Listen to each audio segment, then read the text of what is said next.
ক্ষমতার কি লোভ, 1 লাখ বেলুন নাকি বাসে আগুন শিরোনামে নিজের ফেসবুকে একটি স্ট্যাটাস দিয়েছেন সাবেক স্বরাষ্ট্র প্রতিমন্ত্রী সোহেল তাজ। স্ট্যাটাসের সাথে তিনি বাস পোড়ানো দুটি ছবি যুক্ত করে দেন। স্ট্যাটাসে তিনি লিখেছেন, গণহত্যা, গুম খুন করে জনগণের গণতান্ত্রিক অধিকার বিলুপ্ত করে দুর্নীতি লুটপাট করে লাখ লাখ কোটি টাকা বিদেশে পাচার করেছেন তারা। সেই টাকার পাহাড়ে বসে এখন অরাজকতা আর তাণ্ডব সৃষ্টি করছে, নির্বাচন বানচাল করে বাংলাদেশের গণতান্ত্রিক ভবিষ্যৎ ধ্বংস করার লক্ষ্যে। স্যান্ডেলিনা সো, রূপচর্চায় আভিজাত্য।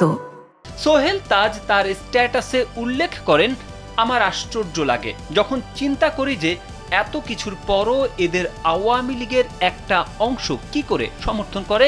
এর মানে একটাই, এরাই ছিল সুবিধাভোগী, আর এখন এরই পরিণতি হিসেবে খেসারত দেবে নিরীহ নিরপরাধ নেতাকর্মীরা।